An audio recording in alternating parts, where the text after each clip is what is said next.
Good morning, students. How are you? I hope you are fit and fine. Students, today we start now chapter 6, our past history.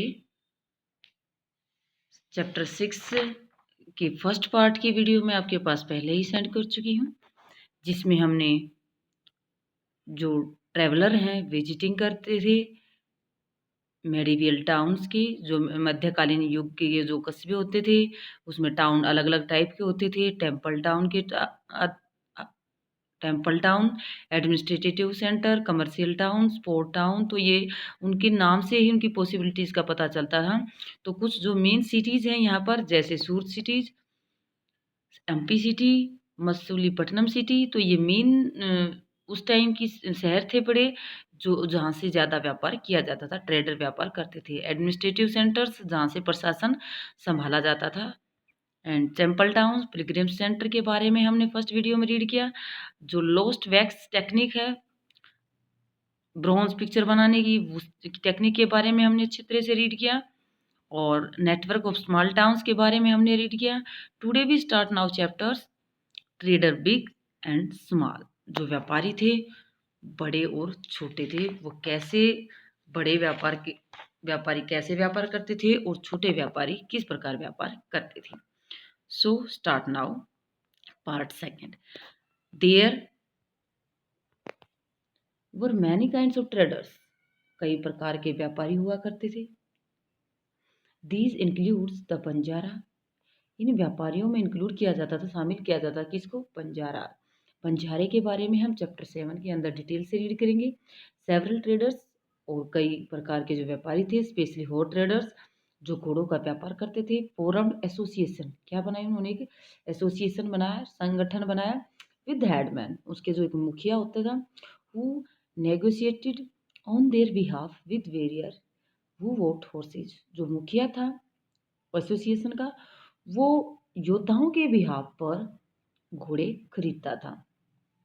Since trader had to pass through many kingdom, जब व्यापारी एक kingdom से दूसरी kingdom में जाते थे, एक राजधानी से दूसरी राजधानी व्यापार करने के लिए जाते थे। एंड फॉरेस्ट, उनको जंगलों को भी पार करना पड़ता था, राजधानियों को भी क्रॉस करना पड़ता था। दे यूजुअली ट्रेवल इन कारवांस, वो हमेशा कारवां बनाकर यानी ग्रुप बनाकर इकट्ठे यात्रा करते थे, काफिला बनाकर यात्रा करते थे। क्वेश्चन पूछा जाता है कि जो ट्रेडर्स थे वो किस प्रकार अकेले व्यापार करने के लिए जाते थे? कारवां में, तो वो कारवां में जाते थे। Forms guild to protect their interest. जो ट्रेडर्स थे मिलकर अपने इंटरेस्ट को प्रोटेक्ट करने के लिए उन्होंने एक ग्रुप बनाया, जिस ग्रुप का नाम रखा गिल्ड। क्या नाम रखा? गिल्ड। देर वर, पूछा जा सकता what is guild? Guild is a group of the traders. There were several such guilds in south India. तो साउथ इंडिया हमारी जो, उसके अंदर कई अलग अलग ट्रेडर्स के अपने गिल्ड होते थे, ग्रुप होते थे, संघ होते थे। फ्रॉम द 8th सेंचुरी, ये कब की बात है? 8th सेंचुरी, 8वीं सेंचुरी से ऑनवर्ड, उससे आगे, most famous being the Manigramam and नाना देसी। 8वीं शताब्दी के बाद जो फेमस ग्रुप थे, जो फेमस ट्रेडर ग्रुप्स थे, वो टू ग्रुप्स थे। फर्स्ट इज मणिग्रामम और सेकंड इज नाना देसी। तो याद रखना, ये पूछा जा सकता है व्हाट इज मणिग्रामम और Nanadesi. These are the group of the traders. तो ये इनके फेमस थे, Manigramam and Nanadesi. These guilds traded extensively both within the peninsula and with South East Asia and China. तो ये जो व्यापारियों का ग्रुप था, ये जो गिल्ड थे नाना देसी, मणिप्रवालम, ये हमारे पेनिसुला प्रायद्वीप के अंदर और दूसरे पार्ट में, दूर के पार्ट जैसे साउथ ईस्ट एशिया और चाइना के साथ भी व्यापार करते थे। There were also communities like the Chettiar and the Marwari Oswal. ये भी क्या, किसके नाम है? Group of traders. जैसे हमने ऊपर मणिग्रामम और नाना देसी के बारे में पढ़ा, तो जो समुदाय थे व्यापारियों के, चेटियार और मारवाड़ी ओसवाल, ये नाम थे उनके। वो went on to become the principal trading groups of the country. जो व्यापारी समूह आगे आने वाले टाइम में, यानी कि जो 8th सेंचुरी से और आगे 9th सेंचुरी में, 10th सेंचुरी में जो ये ग्रुप बने थे, इनके नाम थे चेटियार और मारवाड़ी ओशा। जो principal trading groups of the देश के जो मुख्य प्रधान व्यापारी थे, प्रिंसिपल ग्रुप माने गए थे। गुजराती ट्रेडर्स, जो गुजरात के व्यापारी थे, include the community of Hindu Banias, जिस समुदाय में किसको इंक्लूड किया गया था, हिंदू के जो बनिया थे, और मुस्लिम के जो बोहराज थे।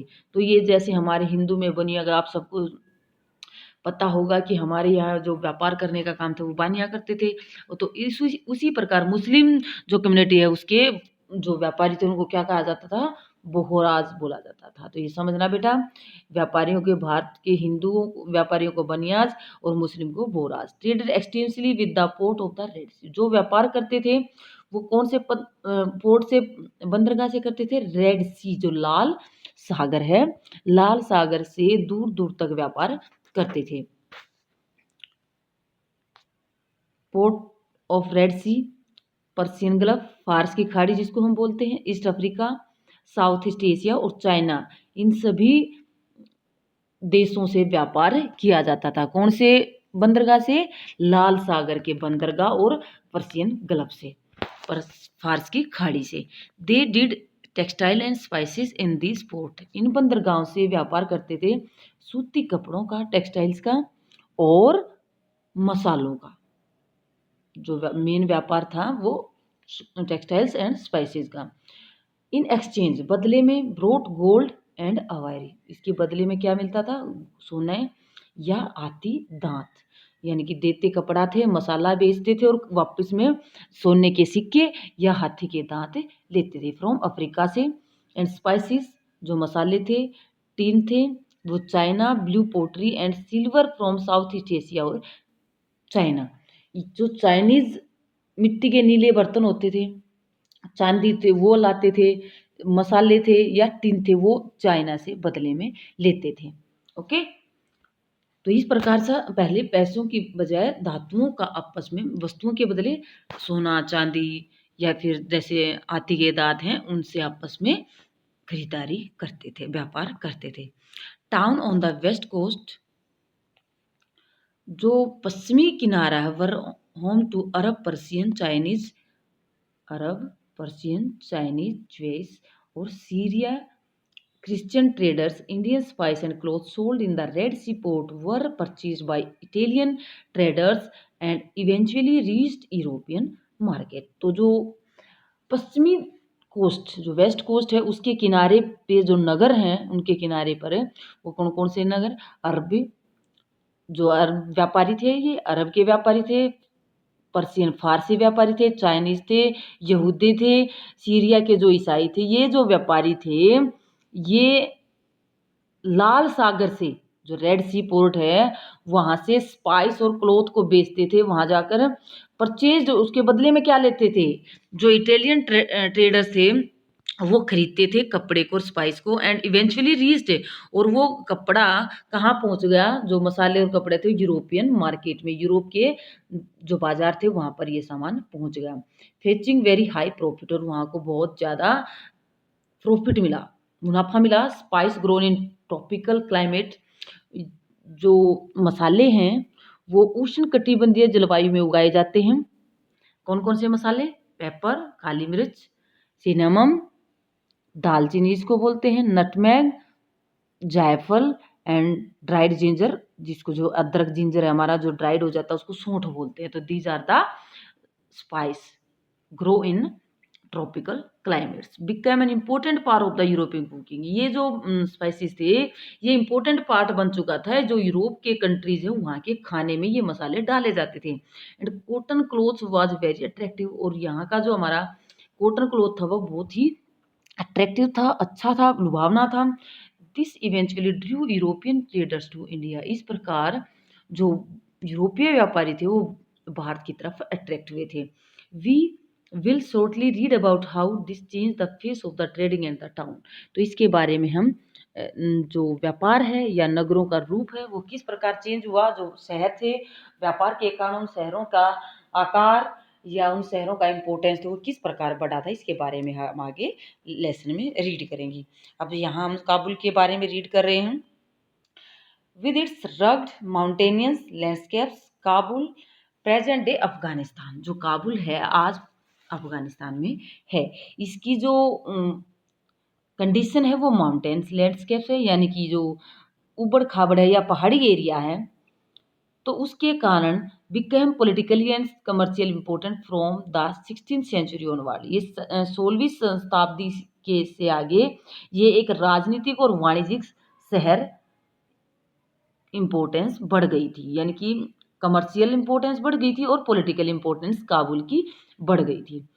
Kabul and Kandahar to Kabul and Kandahar linked to the celebrated silk route, ये जो सिल्क रूट था उस मार्ग से जुड़े हुए थे।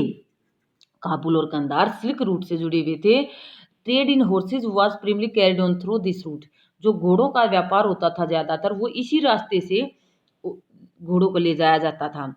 इन the 17th century Jean Jean Baptiste Tavernier के द्वारा अनुमान लगाया गया था, ये एक व्यापारी था जीन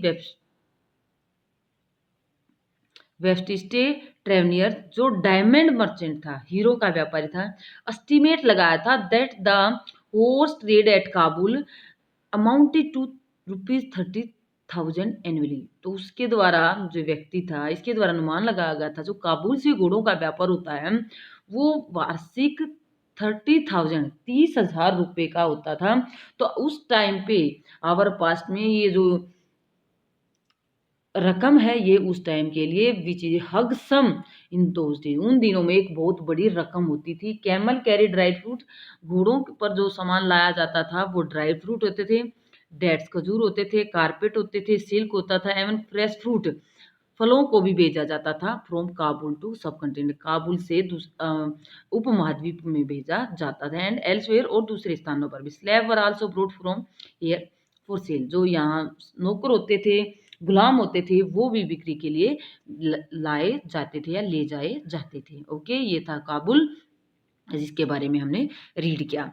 क्राफ्ट टाउन, यानी कि जो शहर हैं कस्बे हैं उनका जो शिल्प है वो कैसा था। क्राफ्ट पर्सन ऑफ विदर, ये एक जगह है जो हमने मैप में देखेंगे। विदर के बारे में हम अब रीड करेंगे। जो क्राफ्ट पर्सन थे विदर के वो फेमस थे, किसके कारण फेमस थे, जो हमने स्टार्टिंग में लेसन में मैप में देखा था। ये मैप यहाँ पर हम देख रहे हैं, तो ये विदर है। तो इस विदर के बारे में हम रीड करेंगे कि यहाँ के जो क्राफ्ट पर्सन है वो कैसे थे, उनकी इम्पोर्टेंस कैसे थी, क्या काम करते थे। तो अब हम यहाँ देख रहे हैं craft person of Bidar were so famed. Bidar के जो क्राफ्ट पर्सन थे वो बहुत ही प्रसिद्ध थे, क्या काम करने के लिए, for their inlay work in copper और silver that is come to be called Bidri, जो तांबे और चांदी में जड़ाई का काम किया जाता था। जो क्राफ्ट था, जो कारपेंट्री का जो अच्छी तरह से उसमें काम करते थे कॉपर और सिल्वर का, उस काम करने में फेमस थे। कौन थे, क्राफ्ट पर्सन ऑफ विदर, जिसका उनका नाम क्या हुआ, बिद्री के नाम से जाना गया। ये थे बिद्र के क्राफ्ट पर्सन। अब है पंचाल और विश्वकर्मा कम्युनिटी, ये दूसरा समुदाय है विश्वकर्मा, कंस्टिटिंग ऑफ गोल्डस्मिथ, जिसमें सुनार, ब्रोंज स्मिथ जो कांस्य का काम करने वाले थे, ब्लैक स्मिथ लोहार, मॉशंस जो राज मिस्त्री जिसको बोलते हैं, जैसे घर बनाने का काम जो काम करता है राजमिस्त्री, and carpenter were essential to the building of temple, ये सभी की जरूरत होती थी किसी बिल्डिंग बनाने में या टेम्पल को बनाने में। They also played an important role in the construction of the places, जो राजाओं के लिए महल बनाए जाते थे उनके कंस्ट्रक्शन में भी इन सब की इम्पोर्टेंस होती थी। बिग बिल्डिंग बनाने में, टैंक बनाने में, रिजर्वरियर बनाने में, जो बड़े बड़े जलाशय बनाते थे, तालाब बनाते थे, बिल्डिंग बनाते थे, ये सब बनाने के लिए ये क्राफ्ट पर्सन की आवश्यकता होती थी। Similarly weaver such as the Saliyar और कैलिकोलार, जो बुनकर थे, कपड़ा बनाने वाले थे, वो सालियार या कैकोलार, कैकोलार टाइप के जो ग्रुप है, एज ए प्रोपरियस कम्युनिटी, वो एक अच्छी समुदाय से बिलोंग करते थे, एक अच्छे समृद्धशाली समुदाय था। किसका? सालियार और कैकोलार का। Making donation to temple, donation मिलता था मंदिर बनाने में, जो दान दक्षिणा मिलती थी। Some aspect of cloth making like cotton, और कुछ और दूसरे एस्पेक्ट से, जो कॉटन कपड़ा बनाने के लिए सबसे जो प्रोसेस थी वो कॉटन क्लीनिंग, पहले कपास को साफ करना, उसके जो अंदर बीज होते हैं उसको निकालना, स्पिनिंग करना यानी कि धागे की कताई करना, कलर करना, बिकम स्पेशलाइज्ड इंडिपेंडेंट करा। इस प्रकार जो स्पेशलाइज हो चुके थे वहाँ भीतर के, या ये जो सालियार ग्रुप था, समुदाय था, ये कपड़ा बनाने के लिए विशेषज्ञ बन गया था और उनका एक अपना इंडिपेंडेंट व्यवसाय बना लिया था। तो ये थे क्राफ्टिंग टाउन, शहरों के अंदर जो क्राफ्ट किए जाते थे, जो लोगों के द्वारा कार्य किए जाते थे। ये भी पिक्चर दे रखी है ऊपर, फिगर 5 ये पिक्चर है, जो ये 17th सेंचुरी कैंडल स्टैंड है, ब्रास विद ब्लैक ओवर। ये ब्रास का, पीतल का बना हुआ कैंडल स्टैंड है जो 17th सेंचुरी में बनाया गया था। ये सोल बॉर्डर बनाया गया है। उस टाइम पे कपड़े की बुनकर बनाई दिखा रखी है, कपड़े की किस प्रकार से तैयार डिजाइन किए जाते थे। चेंजिंग फॉर्च्यून ऑफ टाउन, यानी कि जो कस्बे थे उनका बदलता हुआ भाग्य। कौन कौन से कस्बे के भाग्य के बारे में? Some town likes Ahmedabad, Gujarat, या आप मैप पर दे सकते हैं। Went on to become major commercial cities but other like the Thanjavur shrunk, यानी कि जो अहमदाबाद था वो एक कमर्शियल शहर बन चुका था उस समय में, लेकिन जो तंजावुर शहर था वो उसकी इम्पोर्टेंस या जो साइज था वो धीरे धीरे कुछ शताब्दियों बाद कम होती जा रही थी, श्रिंक होता जा रहा था। सेकंड है मुर्शिदाबाद, वेस्ट बंगाल के अंदर, on the bank of Bhagirathi river. कौन किसके किनारे पर है शहर? भागीरथी रिवर पर। Which rose a prominence as a centre for silk, ये एक सिल्क के रेशमी वस्त्रों के कारण मुख्य केंद्र बन चुका था। कैपिटल ऑफ बंगाल 1704 में 1704 में जो कैपिटल बना था बंगाल की वो था Murshidabad. Decline in the course of the century as the weaver faced, लेकिन कुछ समय बाद, कुछ शताब्दी बाद इसका भी क्या हो गया था? सितारा डूब चुका था। किसके कारण? फेस्ड कंपटीशन, जो कंपटीशन का सामना करना पड़ा from cheap mill made cloth from England की मिलों में बनने वाले सस्ते सामान का कंपटीशन के सामने आ चुका था। तो यहाँ हमने 3 टाउन्स के बारे में, गुजरात के बारे में, तंजावुर के बारे में और मुर्शिदाबाद के बारे में यहाँ रीड किया। नेक्स्ट हम बड़े जो शहर हैं उनके बारे में रीड करते हैं। Closer look, Hampi, Masulipatnam and Surat. तो यहाँ हम अब हम्पी के बारे में रीड करेंगे। पहले जो हम्पी शहर था उसकी इंपॉर्टेंस क्या थी, वो कैसे व्यापार किया वहाँ से किया जाता था। Hampi is located in the Krishna Tungabhadra basin. तो हम ये मैप में देखेंगे, जो कृष्णा रिवर है, जो हमारे लेसन के स्टार्टिंग में मैप है, तो यहाँ मैप में देखेंगे हम जो कृष्णा रिवर है और यहाँ से तुंगभद्रा रिवर, तो इनके बीच में क्या है? ये हम्पी सिटी है। तो इस हम्पी सिटी की इंपॉर्टेंस के बारे में हम रीड करेंगे। Hampi is located in the Krishna Tungabhadra basin, यानी नदी घाटी है जो कृष्णा तुंगभद्रा, उनके बीच में हम्पी से लोकेट स्थित है। Form the nucleus of the Vijayanagara empires founded in 1336। 1336 में जो विजयनगर शहर है उसके साम्राज्य का सेंटर बन चुका था। ये मतलब अपनी व्यापार का मुख्य केंद्र बन चुका था। कौन? हम्पी। कब? 1336 में। Magnificent ruins at Hampi valley well fortified city. तो हम्पी के जो ड्यून्स खंडर मिले हैं इस शहर के, जो बाद में हमें खंडर मिले हैं, उन खंडरों से पता चला है कि वेल फोर्टिफाइड, कि यहाँ अच्छे किले बनाए गए थे। जो किले बनाए गए थे वो उच्च कोटि के किले बनाए गए थे। तो वहाँ की इंपोर्टेंस का पता हमें वहाँ से मिलने वाले खंडरों से पता चला। नो मोटर और cementing agent was used in the construction. वो जो किले बनाए गए थे उसमें मिट्टी या सीमेंट का प्रयोग नहीं किया गया है दीवारों में आपस में पत्थरों को जोड़ने के लिए, जैसे हम घरों में मिट्टी का प्रयोग करते हैं दीवारों को आपस में जोड़ने के लिए, सीमेंट का यूज करते हैं। तो उन किले बनाने में उनके पत्थरों को जोड़ने के लिए सीमेंट मिट्टी का प्रयोग नहीं किया गया, बल्कि एक टेक्निक फॉलो की गई है दीवारों के अंदर। जो पत्थर हैं to wedge them together by interlocking, जो पत्थरों को एक दूसरे के अंदर इस तरह से इंटरलॉक किया गया है, एक इस तरह से जोड़ा गया है कि जिससे दीवार की मजबूत है वो कई ज़्यादा अच्छी बन गई थी। तो ये पिक्चर है हम्पी की दीवार का डिजाइन की। नेक्स्ट फोर्टिफाइड सिटीज़ के बारे में, यहाँ एक पोर्तुगीज ट्रेवलर के द्वारा, पुर्तगाली यात्री के द्वारा लिखा गया जिसका नाम है डोमिंगो पीच। तो उसने हम्पी के बारे में बताया 16th सेंचुरी में कि हम्पी किस प्रकार का शहर था। At the entrance of the gate where those pass who come from Goa, तो ये जो शहर था, जो गोवा से आने वाले लोग हैं जिस प्रवेश द्वार से गुजरते हैं उस द्वार के भीतर एक अत्यंत सुदृढ़ स्ट्रोंग शहर बसा रखा था जिसका नाम था हम्पी। तो जो राजा के द्वारा king has made with in a very strong city fortified with walls and tower, जो वहाँ की दीवारें हैं, दीवारें बना रखी हैं या ब्रुज बना रखे हैं, वह बहुत ही पावरफुल हैं, यानी कि बहुत ही मजबूत हैं।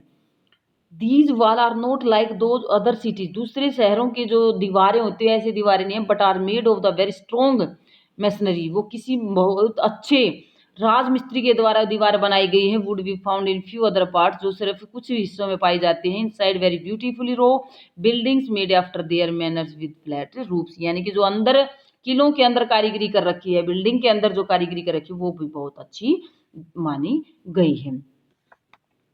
तो इस प्रकार एमपी का जो इम्पोर्टेंस है या उसकी ब्यूटी के बारे में जो एक ट्रेवलर है, पोर्तुगीज ट्रेवलर, उसके द्वारा बताया गया है। Architecture of MP was distinctive, यानी कि जो वास्तुकला थी एमपी की वो बहुत ही विशेष थी। The building in the royal complex है स्प्लेंडिड आर्क्स, यानी कि जो इमारतें वहाँ बनाई जाती थी राजाओं के लिए, तो जो शाही कॉम्प्लेक्स बनाए जाते थे वो आर्क के मेहराब या डोम्स बनाए जाते थे या पिलर्ड हॉल बनाए जाते, तो बड़े बड़े हॉल थे जिसके अंदर पिलर बनाए जाते थे। नीच फॉर होल्डिंग स्कल्पचर, और वहाँ जो भगवान देवताओं की मूर्तियाँ होती थी उनको रखने के लिए अलग से स्पेस, अलग से नीच बनाए जाते थे। They also had well planned orchard, और वहाँ पर अच्छी तरह से प्लानिंग करके ऑर्चार्ड बगीचे बनाए जाते थे, प्लेजर गार्डन बनाए जाते थे with sculpture motif such as the lotus and corbels. उन दीवारों पर जो स्पेशल तस्वीरें बनाई जाती थी कमल की तरह से या कोरबेल्स की तरह से, अलग से उस पर चित्रकारी की जाती थी या मूर्ति कला के अलग नमूने बनाए जाते थे। In its heyday in the 15th-16th century, जो हम्पी शहर था वो 15th-16th सेंचुरी के लिए समृद्ध स्थिति थी, समृद्धि का काल था, अच्छा वहाँ की स्थिति थी। Hampi bustled with commercial and cultural activities, Hampi के अंदर बहुत हलचल रहती थी व्यापार के कारण या सांस्कृतिक एक्टिविटीज के कारण। मुस्लिम जो मर्चेंट थे, चैटीज थे, एजेंट ऑफ यूरोपियन ट्रेडर्स या यूरोप के व्यापारियों के एजेंट होते थे, वो यहाँ पर बहुत आते जाते थे, इसलिए कारण हम्पी में बहुत चहल पहल रहती थी व्यापार के कारण। Such as the Portuguese through the markets of Hampi, तो पुर्तगालियों के लिए भी जो हम्पी था वो एक अच्छी मार्केट था, यानी कि यहाँ पर पुर्तगाली भी, यूरोपियन व्यापारी भी, चेट्टई भी या मुस्लिम ट्रेडर्स भी यहाँ व्यापार करने के लिए आते थे।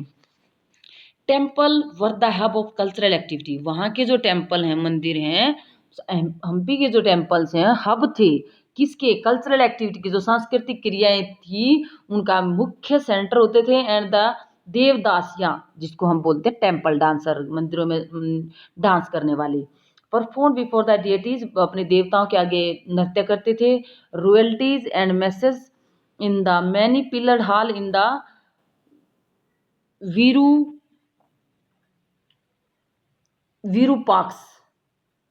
विरूपाक्ष से फॉर्म ऑफ शिवा, जो शिव भगवान के मंदिर के अंदर है, विरूपाक्ष बोलते हैं। बहुत सारे पिलर्स का जो हाल है उसके अंदर जो दासियां हैं, देवदासियां हैं, वो नृत्य करती थी। वहाँ पर देव प्रतिमा होती थी, भगवान की तस्वीरें होती थी उनके सामने। And Mahanavami festival known today as Navratri in the south. South India के अंदर जो आज नवरात्रि के नाम से जाना जाता, तो वो उस समय हम्पी के अंदर वहाँ पर महानवमी का जो फेस्टिवल वो मनाया जाता था। Was one of the most important festival celebrated है हम्पी। तो इस प्रकार एक बहुत ही महत्वपूर्ण त्यौहार के रूप में सेलिब्रेट किया जाता था। आर्कोलॉजिस्ट हैव फाउंड, जो पुरातात्विक हैं विभाग के मेंबर्स हैं उनके द्वारा, फाउंड द महानवमी प्लेटफॉर्म, वहाँ हम्पी के अंदर जो महानवमी का प्लेटफॉर्म है उसको आप पता लगाया आर्कोलॉजिस्ट के द्वारा।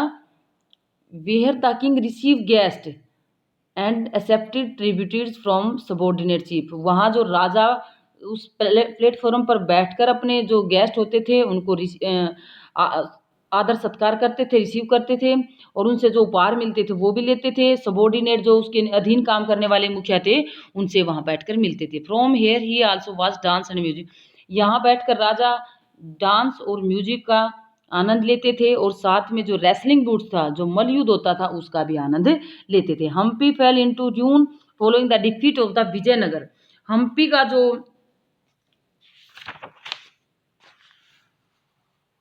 विनाश था वो 1565 में विजयनगर की हार के कारण हुआ। विजयनगर को कब हराया? 1565 में, किसके द्वारा? दक्कनी सुल्तानों के द्वारा। दक्कनी सुल्तान कौन कौन थे? Ruler of Golconda, Bijapur, Ahmednagar, bearer और बिदर। इन सभी राजाओं ने मिलकर आपस में विजयनगर के राजा को हराया। उसके बाद विजयनगर का जो व्यापार था या जो दूसरी एक्टिविटी थी वो कम होने लगी, धीरे धीरे इसका डिक्लाइन होता चला गया, इसकी जो इम्पोर्टेंस थी वो खत्म होती चली गई थी। नेक्स्ट,